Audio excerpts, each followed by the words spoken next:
I still remember the day Bill brought Avery home for the first time. It was a Sunday in April, and the jasmine in my garden was blooming with such intensity that the fragrance filled every corner of the house. I had made chicken pot pie, Bill's favorite since he was 7 years old, and I wore my good blue dress, the one with the small pearl buttons. "Mom," Bill said, his eyes shining with a light I hadn't seen in years. "This is Avery." She was beautiful. I won't deny that. Tall and slender, with auburn hair that caught the afternoon sunlight streaming through my kitchen window. Her smile was perfect. Too perfect, I would later realize, and her handshake was firm but not warm. "Mrs. Morrison," she said, her voice like honey, "Bill has told me so much about you. I've been dying to meet the woman who raised such an incredible man." I smiled, genuinely pleased. My son was 42 years old, and I had begun to worry he might never find someone. After his father died 8 years ago, Bill had thrown himself into his work, building his architecture firm from the ground up, leaving little room for romance. But here she was, Avery Chen, 38 years old, an art gallery curator with sophisticated tastes and an impressive career. "Please call me Hazel," I said, gesturing toward the dining table. "I hope you're hungry." That afternoon passed pleasantly enough. Avery complimented my cooking, admired the photographs on the mantel, and laughed at Bill's childhood stories. She seemed interested when I spoke, asked thoughtful questions, and even helped me clear the dishes despite my protests. "She's wonderful." "Mom," Bill whispered to me in the kitchen while Avery was in the bathroom, "I think she's the one." I hugged my son tightly, breathing in the familiar scent of his cologne, the same brand his father used to wear. "If she makes you happy, sweetheart, then I'm happy." But even then, in that sun-drenched kitchen with my son's arms around me, I felt something. A small, cold whisper of unease that I couldn't quite name. I pushed it aside. I was being foolish, protective, the way mothers sometimes are when they must share their sons with another woman. The wedding took place 6 months later in October, beneath a canopy of golden leaves in the botanical gardens. I wore pale lavender and cried during the vows, the good kind of tears that mothers cry when they see their children find love. Bill looked so handsome in his charcoal suit, and Avery was radiant in ivory lace. During the reception, Avery came to me with 2 glasses of champagne. "Hazel," she said, linking her arm through mine, "I want you to know how lucky I feel. Not just to marry Bill, but to gain you as a mother-in-law. I lost my own mother when I was 12, and I've always longed for that relationship again." I felt ashamed of my earlier misgivings. I squeezed her hand. "You're family now, dear. Always." She smiled, but for just a fraction of a second, something flickered behind her eyes. Something sharp and cold. Then it was gone, and I convinced myself I had imagined it. The first few months after the wedding were peaceful. Bill and Avery settled into the house Bill had designed himself, a beautiful modern structure with floor-to-ceiling windows and an open floor plan. I visited once a week for Sunday dinner, a tradition Bill insisted on maintaining. "Mom's dinners are sacred," he would tell Avery, kissing her cheek. "Nothing will ever change that." Avery would smile and nod, playing the perfect wife. She would set the table beautifully, pour the wine, and sit attentively through my stories about Bill's childhood. But I began to notice small things. The way her smile never quite reached her eyes when Bill mentioned our weekly dinners. The slight tension in her shoulders when he hugged me goodbye. The way she would find excuses to interrupt when Bill and I were talking. One Sunday in February, I arrived to find Avery in tears. Bill was at her side looking distressed. "What's wrong?" I asked, setting down the casserole dish I'd brought. "It's nothing," Avery said, wiping her eyes delicately. "I'm just being silly." "Avery's been feeling like we don't spend enough quality time together," Bill explained. "Just the 2 of us." "Oh," I said, understanding immediately. "Well, I don't have to come every week." "You 2 are newlyweds. You should have your time together." "No, Mom," Bill said firmly. "Avery understands how important our dinners are."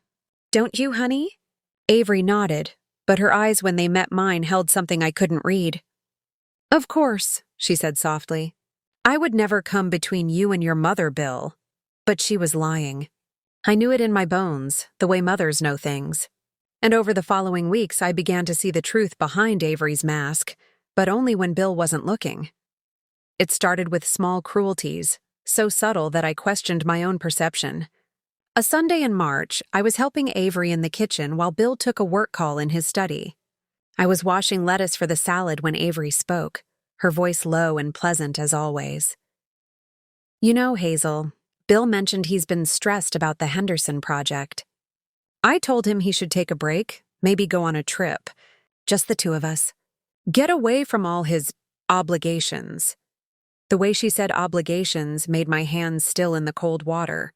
I turned to look at her, but she was smiling, chopping tomatoes with precise, controlled movements. Bill loves his work, I said carefully, and he loves spending time with family. Family, Avery repeated, her knife hitting the cutting board with sharp clicks. Yes, he does love spending time with family. Sometimes I wonder if he remembers he has a wife, or if he's still just Hazel's little boy. Before I could respond, Bill walked back into the kitchen. Avery's entire demeanor changed instantly, her face softening, her voice becoming warm and affectionate. "Darling, is everything all right with the call?" she asked, moving to kiss his cheek. I stood there, lettuce dripping in my hands, wondering if I had misheard. But the cold feeling in my stomach told me I hadn't. The incidents multiplied. One afternoon, I arrived early to drop off some of Bill's old photographs I'd found while cleaning my attic. Avery answered the door, and for just a moment before she realized it was me, her face was unguarded, and the hatred I saw there took my breath away. "Hazel," she said, recovering instantly. "We weren't expecting you until later. I know, dear. I'm sorry for not calling. I just found these old photos and thought Bill might want them." I held up the album. "How thoughtful," Avery said. But she didn't invite me in. She stood in the doorway, blocking my entrance to my son's home. Bill's sleeping, actually. He had a late night at the office. I'd hate to wake him. "Oh, of course. I'll make sure he gets these," she said, taking the album from my hands. "Thanks for dropping by." The door closed before I could say goodbye. I stood there on the porch, feeling like I'd been slapped. When had I become a visitor who needed permission to enter my son's life? I started paying closer attention. During Sunday dinners, I watched Avery's face when Bill wasn't looking. I saw the tightness around her mouth when Bill laughed at one of my stories. The way her fingers would grip her wine glass a little too hard when he mentioned something we had done together in the past. The flash of something dark and possessive in her eyes whenever Bill showed me affection. But the moment Bill turned toward her, she transformed. Sweet, loving, the perfect wife. It was masterful, really. A performance worthy of an Oscar. In April, things escalated. I had invited Bill and Avery to my house for Easter dinner. Bill came alone. "Avery's not feeling well," he explained, kissing my cheek. "She sends her apologies." We had a lovely dinner, just the two of us, reminiscing about Easter egg hunts when he was a boy. But when Bill went to the bathroom, his phone buzzed with a text. I glanced at it, not snooping, it was right there on the table, and saw Avery's message. "Hope you're not staying too long. Remember what we talked about, boundaries." My heart sank. What had she told him? What poison had she whispered in his ear about his own mother? When Bill returned, I tried to broach the subject carefully. "Bill, honey, is everything all right? With you and Avery?" "Everything's perfect, Mom. Why?" "It's just, I feel like maybe I'm intruding on your marriage. If you need more space, Mom, stop." He took my hands in his face earnest. "You're not intruding. You're my mother. Avery understands that. She loves you, but she didn't. I knew that now with certainty. Avery didn't love me. She hated me with an intensity that was growing more palpable by the day. The breaking point came in May. I had a key to their house. Bill had insisted I keep one for emergencies. I used it only once, and it was the day everything changed. I had been calling Bill all morning with no answer. It wasn't like him to ignore my calls, and I was worried. His car was in the driveway when I arrived, so I let myself in, calling out as I entered. "Bill?" Are you home? No answer. I walked through the house, increasingly anxious. Then I heard voices from the bedroom, Bill's bedroom, though it was mid-afternoon. The door was slightly ajar. Don't understand why she has to come here every single week, Avery was saying. It's suffocating, Bill. I feel like I'm competing for my own husband's attention. You're not competing with anyone, Bill replied, his voice tired. Mom she's been alone since Dad died. These dinners mean everything to her. And what about what means everything to me? What about our marriage? I should have left. I should have walked out quietly and pretended I'd never heard. But I stood there frozen as Avery continued. Your mother is manipulative, Bill. Can't you see it? She pretends to be sweet and supportive, but she's just trying to keep you tied to her apron strings. She doesn't want you to be happy with me. She wants to be the only woman in your life. That's not true, Bill said, but his voice held a note of uncertainty that broke my heart. Isn't it? Think about it. Every time we plan something just for us, she has some emergency or some reason why you need to visit. She's constantly calling, constantly inserting herself into our lives. It's not normal, Bill. It's not healthy. I backed away from the door, tears streaming down my face. I left the house as quietly as I'd entered and sat in my car for 20 minutes, shaking. My son didn't believe I was manipulative. He couldn't, could he? That night, Bill called me. Mom, Avery told me you stopped by today. I'm sorry I missed you. Is everything okay? Everything's fine, sweetheart, I lied. I was just in the neighborhood. I should have called first. You never have to call first, Mom. You know that. This is always your home too. But it wasn't. Not anymore. Avery had made that clear. Summer arrived with oppressive heat and an oppressive weight on my chest. I began to dread Sunday dinners, even as I cherished the time with Bill. Avery's presence had become unbearable, not because of what she did in front of Bill, but because of what I knew lurked beneath her perfect smile. In June, she began her next phase. She started sharing fabricated stories with Bill about me. Your mother seemed upset when I mentioned we're redecoding the guest room, she would say, her voice dripping with false concern. I hope she doesn't feel like we're erasing your childhood or something. I tried to reassure her, but she seemed hurt. Bill would later call me, worried. Mom, are you okay with us changing the guest room? Avery said you seemed upset. I never said anything about the guest room. Bill, I didn't even know you were redecorating. Oh, Avery must have misunderstood. But I could hear the confusion in his voice, the seed of doubt taking root. Another time. Hazel seemed to imply that I'm not taking good enough care of you. She made a comment about how thin you've gotten. I hope she doesn't think I'm not feeding you properly. This said with a wounded expression that tugged at Bill's protective instincts. When Bill mentioned it to me, I was baffled. I never said you were thin. I never said anything about how Avery takes care of you, the pattern continued. Small lies, carefully constructed, always delivered with an air of hurt bewilderment, as if she were the victim of my judgment. And slowly I could see Bill beginning to question which version of reality was true. One Sunday in July, I arrived to find Avery with a bandaged hand. What happened? I asked immediately. Oh, it's nothing, she said, but her eyes filled with tears. I was cutting vegetables for dinner and the knife slipped. I'm so clumsy. Bill was hovering anxiously, having already told me 3 times how worried he'd been when he came home to find her bleeding. I helped finish preparing dinner, being extra careful, extra kind.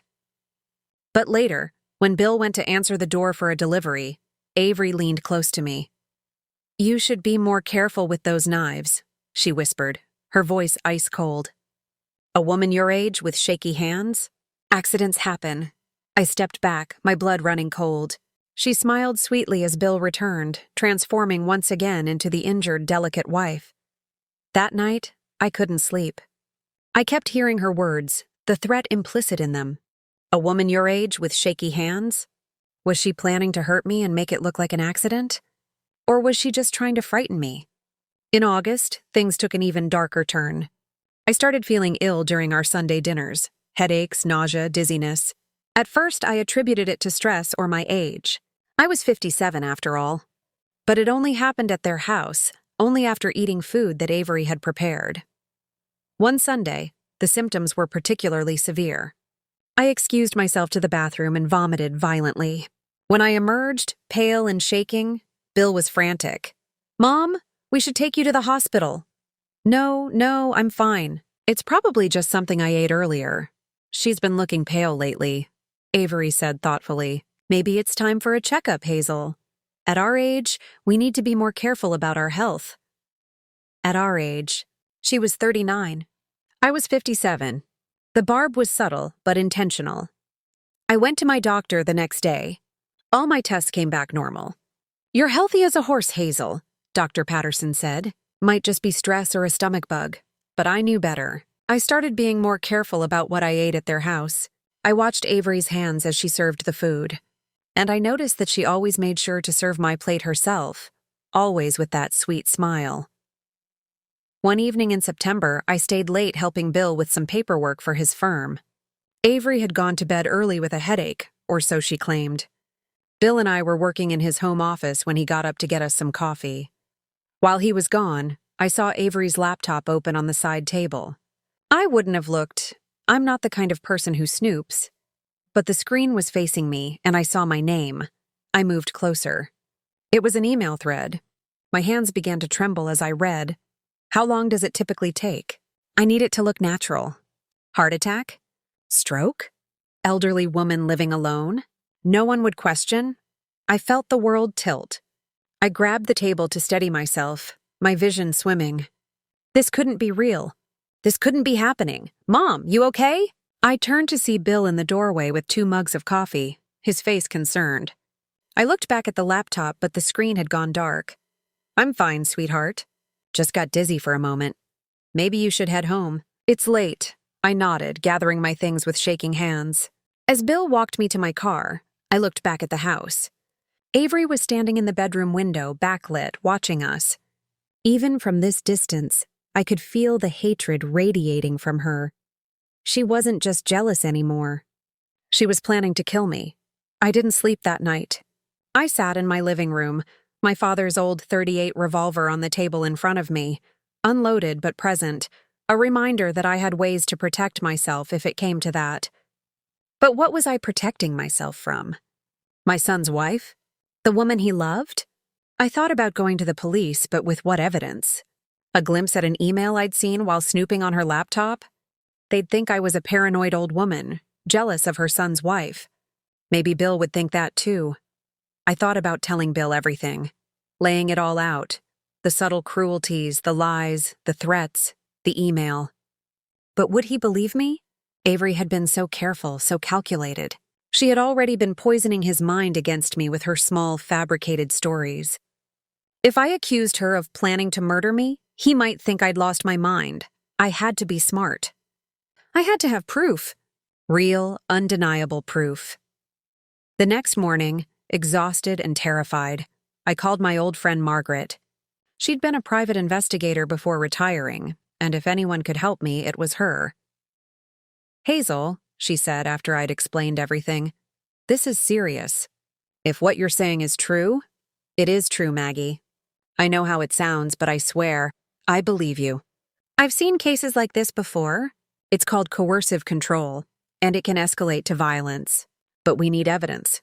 Can you get me access to that laptop? I don't know. Maybe. Do you have anything else? Text messages, recordings, anything?" I thought about it. I could start recording our conversations. "I have my phone. Do it." "And Hazel? Be very, very careful. If she realizes you're on to her, she might accelerate her plans." Over the next 2 weeks, I became someone I never thought I'd be. I recorded conversations with Avery whenever Bill left the room. I took photos of food I suspected had been tampered with and had samples tested privately. I documented every small cruelty, every veiled threat, every lie I caught her telling Bill, and I found something else. Going through old family photos, I discovered that Avery had lied about her past. She'd told Bill her mother died when she was 12. but I found a news article from 5 years ago about an art gallery opening. And there was Avery, smiling next to a woman identified as her mother, Patricia Chen. Her mother was alive. She'd lied about being an orphan to gain Bill's sympathy, to make him protective of her, to create a bond over shared loss. Bill's father, her fictional dead mother. What else had she lied about? I hired Margaret to do a background check. What she found chilled me to the bone. Avery Chen had been married before. Twice, in fact. Her first husband, David Brooks, had died in what was ruled an accidental fall down the stairs in their home. Avery had inherited his considerable life insurance policy. Her second husband, Michael Torres, died of what appeared to be a heart attack at age 45. No autopsy was performed because he had a history of high blood pressure. Avery inherited his estate. Bill would be number 3. "You need to go to the police," Margaret said. "This is beyond a domestic dispute. This woman is dangerous." "They won't believe it," I said. 2 accidental deaths, years apart? They'll say it's coincidence. Maybe. But at least start a paper trail. File a report about feeling threatened, about the suspected poisoning. Get it on record, I did. I went to the police station and filed a report. The officer who took my statement was polite but clearly skeptical. "Ma'am, has your daughter-in-law actually threatened you directly? Well, not in so many words, but has she physically harmed you?" "No, but I think she's been putting something in my food when I visit." "Did you have a doctor examine you? Get a tox screen?" I hadn't. The symptoms had always passed by the time I got home and I had no proof. I could see the officer's patience wearing thin. "Mrs. Morrison, it sounds like you're going through a difficult family situation. Maybe what you need is a family counselor, not the police. Unless you have concrete evidence of a crime." I left feeling defeated and more alone than ever. If the police wouldn't help and I couldn't convince Bill, I was on my own. October arrived, bringing my birthday, my 58th. Bill insisted on taking me out to dinner, just the 2 of us, like we'd done every year since his father died. "Avery doesn't mind?" I asked when he called to invite me. "Mom, stop." "Of course she doesn't mind. It's your birthday. Anyway, she has a gallery event that night. We went to my favorite restaurant, the Italian place downtown, where Bill's father proposed to me 39 years ago. For a few hours, I let myself pretend everything was normal. We talked about Bill's new project, about his childhood, about his father. Bill seemed relaxed in a way he hadn't been in months. "I've missed this," he said, reaching across the table to squeeze my hand. "Just us, like old times." "Me too, sweetheart." "Mom, can I ask you something? And I want you to be honest with me." My heart began to race. "Of course. Do you like Avery? Really like her?" I chose my words carefully. "Bill, what matters is that you love her and she makes you happy. That's not what I asked." I looked at my son's face, so earnest and open, and I made a decision. I couldn't keep lying to him, even to protect him. "No," I said quietly. "I don't trust her, Bill. I'm sorry, but you asked for honesty." His face fell. "Why? What has she done?" "It's not what she's done in front of you. It's what happens when you're not looking. Bill, she's not who you think she is." I told him everything then. All of it. The cruel words, the threats, the lies she'd told him about me. The email I'd seen on her laptop. The background check, the 2 dead husbands, the fake dead mother. Bill listened, his face growing paler. When I finished, he was silent for a long moment. "Mom," he finally said, his voice strained. "Do you realize how this sounds? You're accusing my wife of being a serial killer planning to murder you so she can inherit my money. Do you hear yourself?" I know it sounds insane, but Bill— No, Mom, this is— He ran his hands through his hair, a gesture so familiar from his childhood when he was upset. "I think you need help. Professional help. This jealousy, this paranoia. I'm not paranoid. You hired a private investigator to dig into my wife's past. You filed a police report accusing her of trying to poison you. Mom, that's not normal." People at nearby tables were starting to look. I lowered my voice. "Bill, please, just look into it yourself. Ask her about her previous marriages. Ask her about her mother. If I'm wrong, I'll apologize, I'll get therapy, whatever you want. But please, just look. Bill stood up, throwing his napkin on the table. I think we should call it a night. I'll take you home. The drive was silent and terrible. When he pulled up to my house, he didn't get out of the car. Bill, I need some time, Mom. I need to think about all this. I'll call you. Please, just be careful. Promise me you'll be careful around her. He drove away without answering. I stood in my driveway, watching his taillights disappear, and wondered if I'd just made the biggest mistake of my life. Bill didn't call. Not the next day or the day after that. A week passed, then 2. I called him repeatedly, but he never answered. I drove to his house, but no one came to the door. Though I could see Avery's car in the driveway, I was being shut out of my son's life, just as Avery had always wanted. I spent my days in agony, imagining the worst. Was Avery accelerating her plans now that I'd exposed myself? Was Bill in danger? Or had I been wrong all along, just a delusional old woman who couldn't accept her son's marriage? On a Tuesday morning in late October, 3 weeks after my birthday dinner with Bill, I received a phone call from a number I didn't recognize. Mrs. Morrison, this is Patricia Chen. I believe you've been looking into my daughter's background. My hand gripped the phone so hard my knuckles went white. Mrs. Chen, I thought you were… Avery said you were deceased. I know what my daughter tells people. Her voice was tired, sad. Mrs. Morrison, we need to talk. Can you meet me today? It's urgent. We met at a coffee shop across town. Patricia Chen was in her early 60s, elegant and well-dressed, but there was a deep sadness in her eyes. Thank you for meeting me, she said. I saw the inquiry from the private investigator you hired. I've been debating whether to reach out. I see now that I should have done it sooner. Tell me about your daughter, I said. Patricia sighed deeply. Avery was diagnosed with borderline personality disorder when she was 19. She's been in and out of therapy her whole adult life, though she usually stops taking her medication when she feels better. She has an intense fear of abandonment and a pattern of idealizing people initially, then growing to hate them. The dead husbands. I don't know if she killed them, Patricia said, her voice breaking. I've tortured myself over that question for years. David's death was ruled accidental. Michael's was attributed to natural causes. But I've always wondered. Avery called me after each death, and there was something in her voice. A flatness, an absence of real grief. And both times, she'd been complaining to me about feeling like they didn't love her enough, like they were pulling away from her. Why didn't you warn Bill? I tried. Before the wedding, I reached out to him.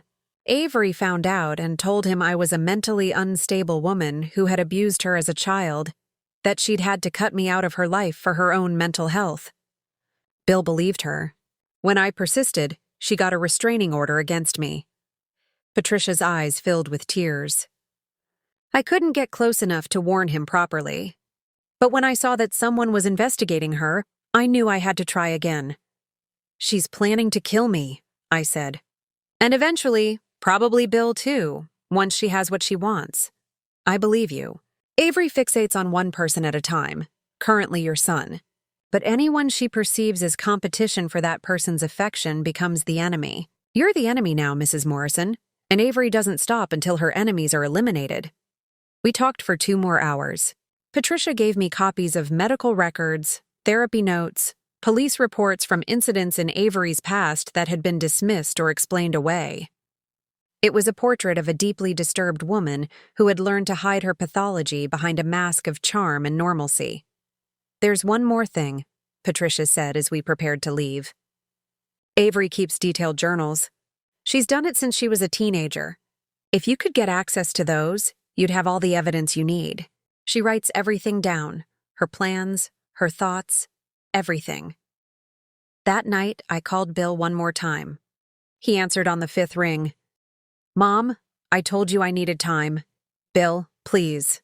I met with Avery's mother today. She's alive, Bill. Avery lied to you. And there's so much more. Please just give me 5 minutes. If you still don't believe me after that, I'll leave you alone forever. There was a long pause.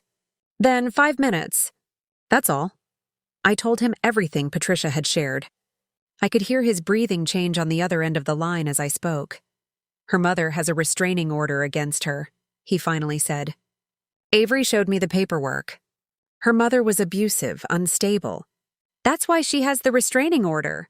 Or that's what Avery told you. Bill, ask yourself, in all these months, has Avery ever done anything that, in hindsight, seems calculated to isolate you? To make you doubt other people? To make you dependent solely on her? Silence. I could almost hear him thinking, reviewing memories. Come to the house tomorrow, he said finally. 1 o'clock. Avery will be at the gallery. We'll talk properly. I barely slept that night, running through everything I needed to say, every piece of evidence I needed to show him. I put together a folder with copies of everything Patricia had given me, everything Margaret had found. The next day, I arrived at Bill's house at exactly 1 o'clock. His car was in the driveway. I knocked, and he opened the door looking exhausted. Thanks for seeing me, I said. Come in, Mom. We sat in his living room and I opened my folder, but before I could begin, Bill held up his hand. Wait. There's something I need to show you first. He pulled out his laptop and turned it toward me. On the screen was one of Avery's journals, pages and pages of her handwriting, photographed and displayed. I found these last night, Bill said, his voice hollow. Hidden in her closet. After our conversation, I couldn't sleep. I started looking around the house, really looking.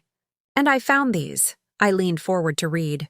The entries were dated, going back 2 years, to before Bill and Avery had even met. Target identified, William Morrison, 41, architect, recently featured in Metropolitan Design magazine. Estimated net worth, 3.2 Mowers. Background check shows strong attachment to mother following father's death. Vulnerability, loneliness, need for connection. Strategy, art gallery opening, mutual friend introduction. Timeline, 6 to 8 months to engagement. My hands began to shake. Bill, keep reading, he said, his face like stone. The entries continued, detailing her calculated approach to winning Bill's heart. Every seemingly spontaneous moment had been planned. Every coincidental shared interest had been researched. Every vulnerable moment she'd shared had been manufactured. And then, after the wedding, the tone changed. The mother is a problem, more attached than research indicated. Sunday dinners are insufferable, watching them together, seeing how he looks at her, how he lights up when she tells her stupid stories.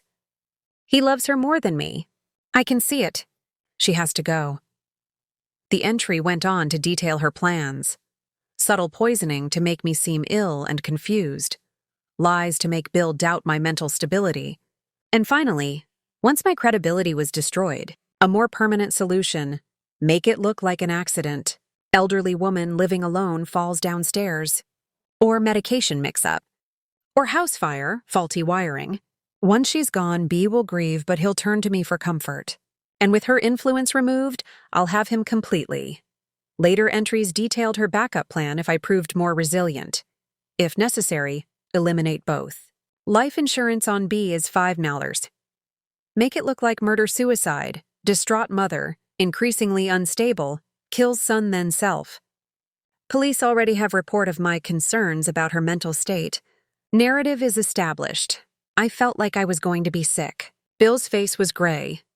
There's more, he said quietly, about her previous husbands. She confesses to both murders in these journals. She writes about it like it was a challenging project she successfully completed. There's no remorse, no emotion, just clinical details about methods and timelines. Bill, I'm so sorry. Don't. His voice cracked. Don't apologize. You tried to warn me and I didn't listen. I called you paranoid. I chose her over you. You loved her. She manipulated you. That's what she does. Where is she now? I asked, suddenly afraid. At the gallery. I called this morning and confirmed it. She has a client meeting until 3. He looked at his watch. We have maybe 2 hours before she gets home. We need to call the police. Now. Bill nodded, reaching for his phone. But before he could dial, we heard the front door open. Darling, I'm home early. Avery's voice, bright and cheerful, froze us both. Bill quickly closed his laptop and stood up. "In here, honey." Avery appeared in the doorway, stopping short when she saw me. For just a second, her mask slipped, and I saw pure hatred in her eyes. Then she smiled. "Hazel, what a surprise. I didn't know you were visiting today." "We need to talk, Avery," Bill said, his voice steady despite the tremor I could see in his hands. "Of course, darling." "About what?" She set down her purse, her movements casual, but I could see the tension in her shoulders. Bill picked up one of the journals. "About these?" Avery's face went very still. "You went through my private things. You've been planning to kill my mother. That's ridiculous." "Bill, those are just—" "They're creative writing exercises. For a novel I'm working on. You know I've always wanted to write. Creative writing." Bill's voice was flat. "Is that what you call detailed confessions of murdering 2 previous husbands?"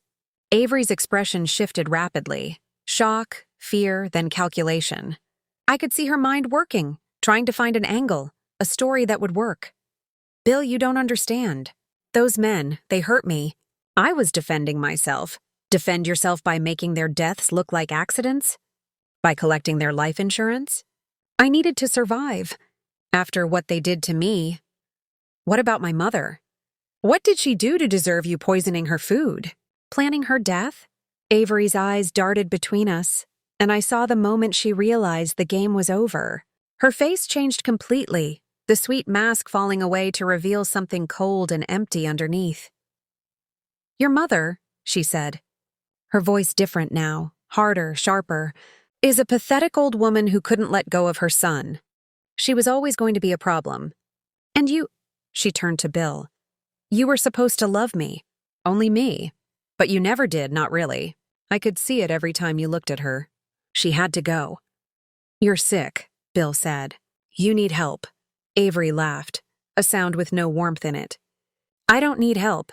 I need people to do what they're supposed to do. Love me, choose me, stay with me. Is that so much to ask?"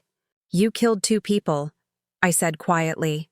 She turned to me, and the hatred in her eyes was terrifying. They deserved it.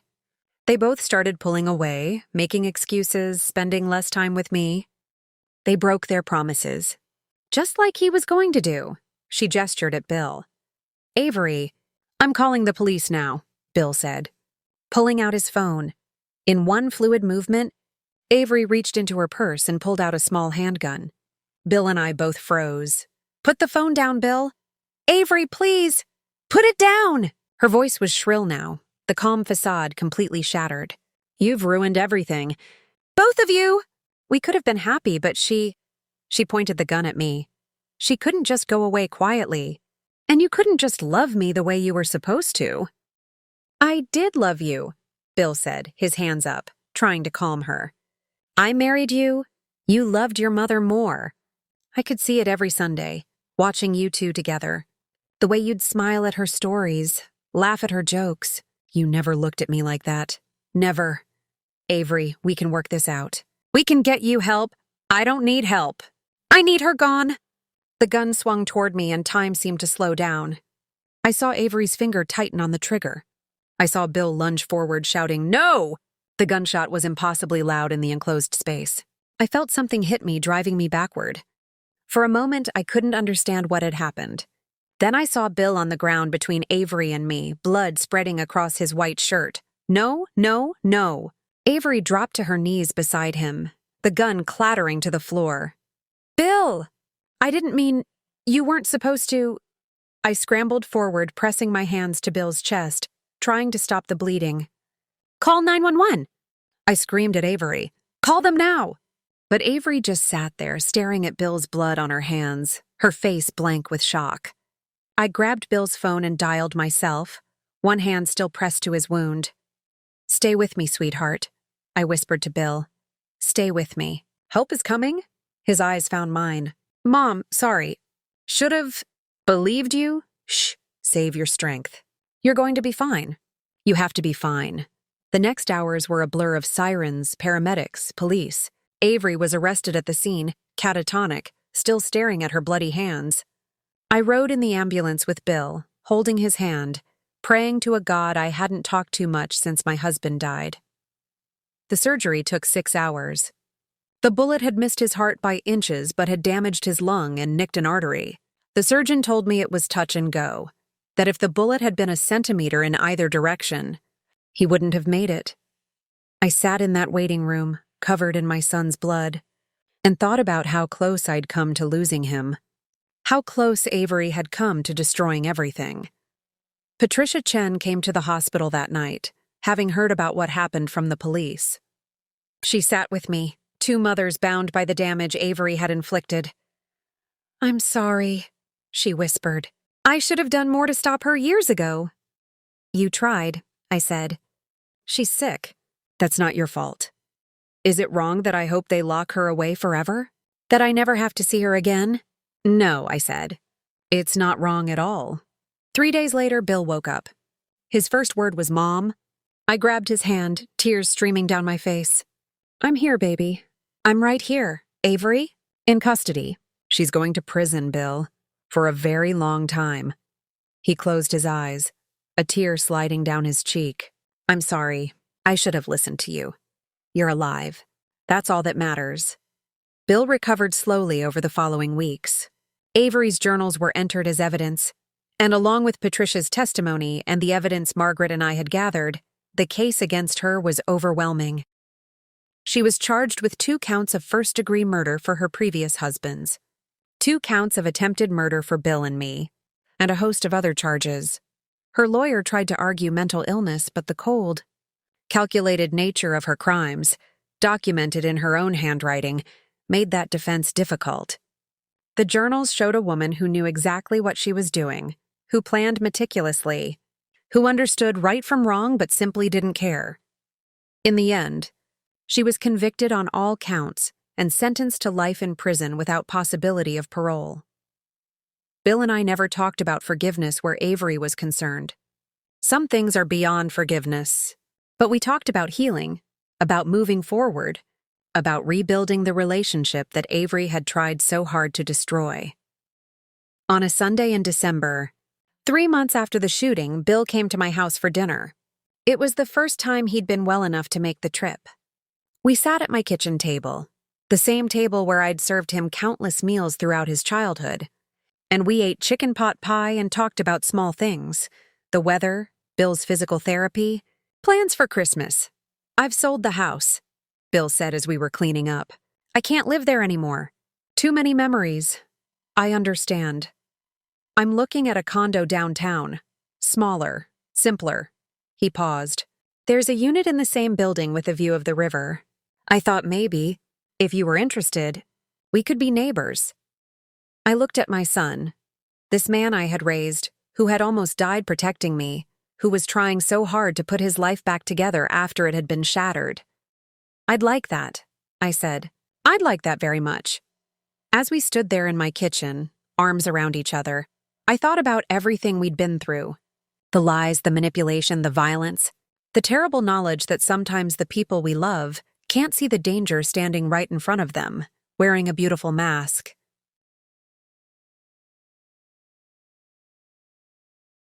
But I also thought about Bill stepping between me and that gun. About the strength it took for him to believe the impossible truth about the woman he loved. About the resilience of the bond between a mother and son.